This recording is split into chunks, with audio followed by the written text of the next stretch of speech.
మిత్రులారా నమస్తే, నేను మీ ప్రసాదమూర్తి.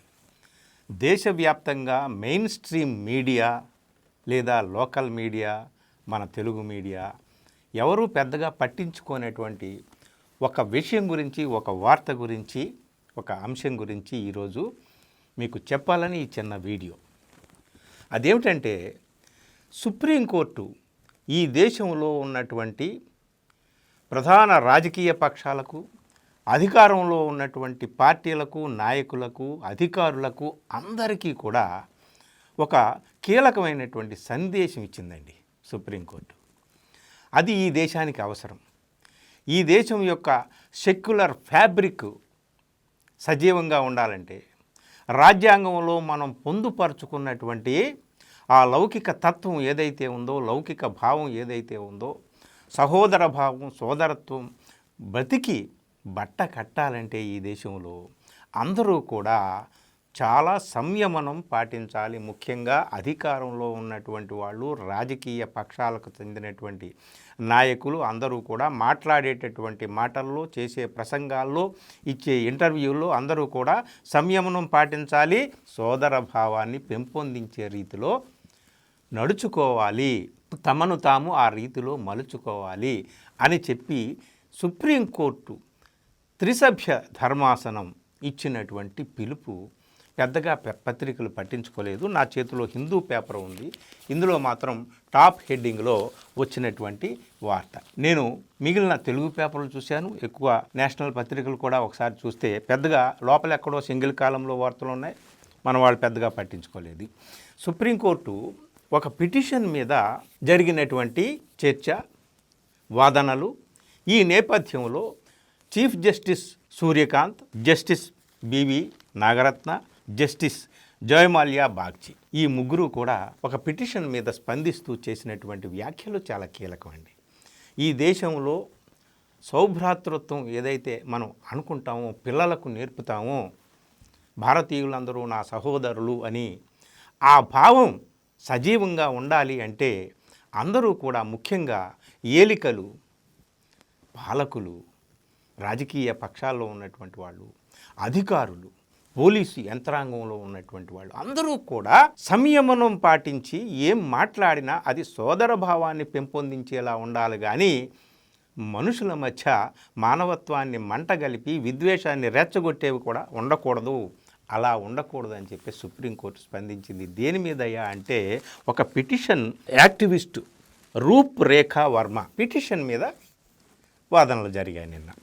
దీంట్లో ప్రముఖ అడ్వకేట్స్ కపిల్ సిబాల్, అలాగే అడ్వకేట్ ఫజౌల్ అహ్మద్ అయూబీ, వీళ్ళు పిటిషనర్ తరపున వాదనలు చేశారు.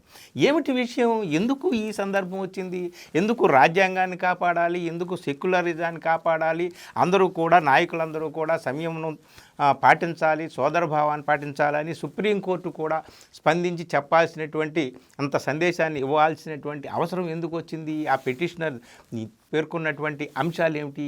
ఒకటే అంశం ఏమిటయా అంటే, అధికారంలో ఉన్నటువంటి నాయకులు, ముఖ్యంగా బీజేపీ పాలిత రాష్ట్రాల ముఖ్యమంత్రులు, వీళ్ళు ప్రజల్లో ద్వేషభావాల్ని రెచ్చగొట్టేటట్టుగా మాట్లాడుతున్నారు.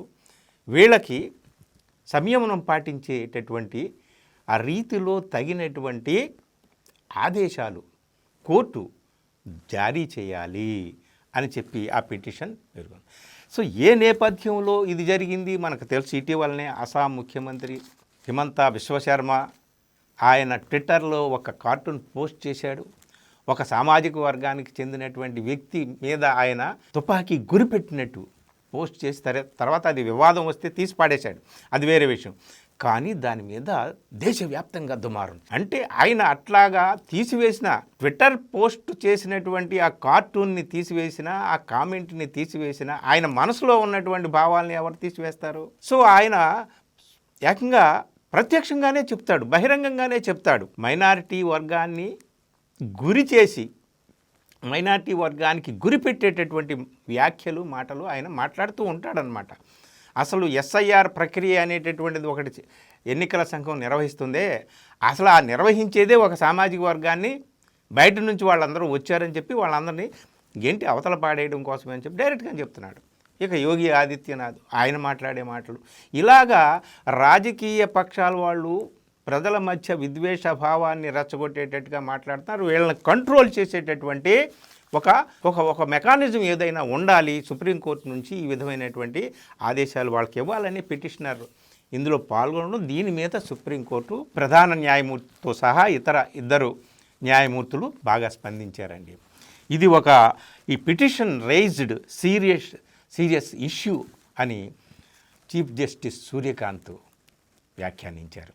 అంతేకాదు చీఫ్ జస్టిస్ సూర్యకాంత్ ఏమన్నారయ్యా అంటే, we would like to impress upon all political parties to follow the principles of constitutional morality, values, mutual respect and self respect. ఈ కాన్స్టిట్యూషనల్ విలువలు, అలాగే సెల్ఫ్ రెస్పెక్ట్, నైతికత, వీటినన్నిటినీ కూడా అందరూ కూడా పాటించాలి తప్పనిసరిగా అని చెప్తూ, this is a more than 75-year-old mature democracy. మన దేశం 75 సంవత్సరాలు నిండింది, పరిపూర్ణమైనటువంటి డెమోక్రసీ పరిఢవిల్లుతున్నటువంటి దేశం మనది. We do not expect people to behave like this. ఈ విధంగా మనం ఎక్స్పెక్ట్ చేయలేం. అధికారంలో ఉన్నటువంటి వాళ్ళే ఈ విధంగా ప్రవర్తించి, ఆయన ఏమో ప్రత్యేకంగా ఒక వ్యక్తిని గురించి మాట్లాడలేదు. అలాగే B V Nagarathna, there is a need to restrain discriminatory and communally divisive public speeches from all sides. వాళ్ళు ఆ పార్టీ ఈ పార్టీ అని కాదు, ఆ వర్గం ఈ వర్గం అని కాదు, ఎవరైనా సరే సంయమనం పాటించాలి, పక్షపాత ధోరణితో కూడినటువంటి వ్యాఖ్యలు చేయకూడదు అని ఆమె చెప్పింది. అలాగే జస్టిస్ బాగ్చి కూడా ఇదే విధమైనటువంటి స్పందన వ్యక్తం చేశారు. మిత్రులారా, ఈ సందర్భంగా ఈ కపిల్ సిబాల్ మాట్లాడుతూ చాలా విషయాలు మాట్లాడారు. అయితే జస్టిస్ నాగరత్న ఒక మాట వ్యక్తం చేశారు.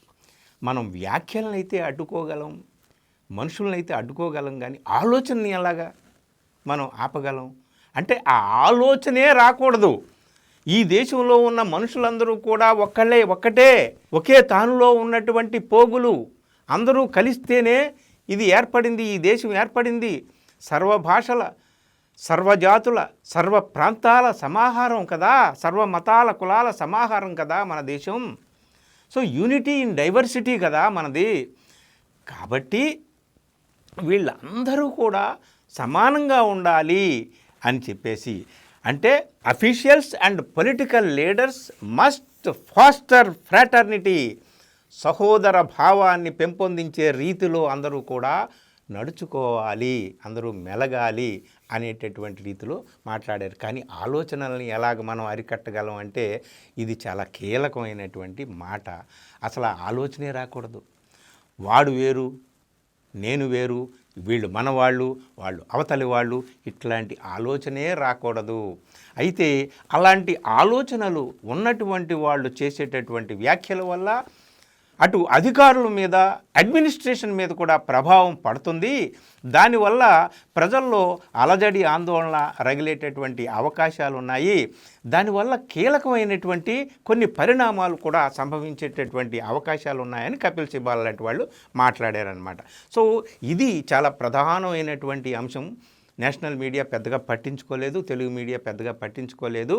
ఎవరైనా సరే, పదవిలో ఉన్నటువంటి వాళ్ళైనా, ప్రతిపక్షంలో ఉన్నటువంటి వాళ్ళైనా, ప్రజల మధ్య ద్వేషాన్ని రెచ్చగొట్టి, ప్రజల మధ్య చిచ్చు పెట్టి తమ పొలిటికల్ ఎజెండాని నెరవేర్చుకోవాలనుకుంటే అది తప్పు అని చెప్పి చేవాట్లు పెట్టినట్టయింది సుప్రీంకోర్టు.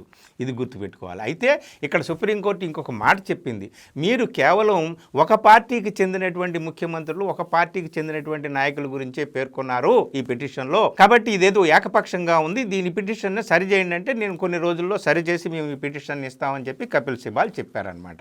సో ఓవరాల్గా సుప్రీంకోర్టు చెప్పొచ్చు, న్యాయమూర్తులు, ప్రధాన న్యాయమూర్తితో సహా అందరూ కూడా మంచి మాటలు చెప్పొచ్చు, ఉపదేశాలు ఇవ్వచ్చు.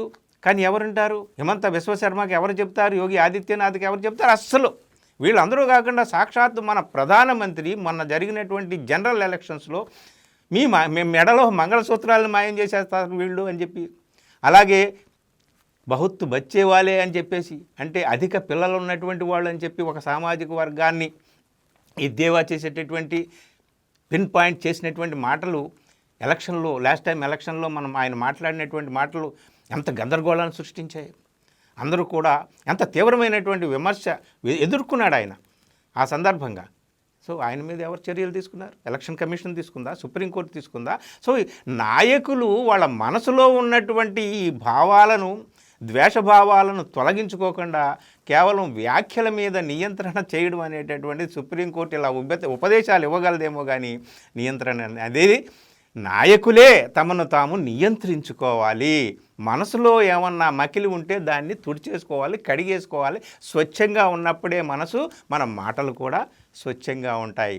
ఇది మొత్తం ఓవరాల్గా అతి కీలకమైనటువంటి ముగ్గురు న్యాయమూర్తులు, ప్రధాన న్యాయమూర్తితో సహా ముగ్గురు చేసినటువంటి ఈ కీలకమైనటువంటి వ్యాఖ్యల్లో అతి కీలకమైనది ఏమిటయా అంటే, అయ్యా అందరూ కూడా సంయమనం పాటించండి, సోదర భావాన్ని పెంపొందించేలాగా నడుచుకోండి, మాట్లాడండి అని. ఈ మాటలు ఎంతమంది పట్టించుకుంటారా? పట్టించుకోవాలి. ఈ దేశానికి అదే కీలకం. ఇది మనం దీని ద్వారా తెలుసుకోవాల్సింది. ఈ విషయాన్ని తెలియజేయడం కోసం ఈ చిన్న వీడియో. Thank you.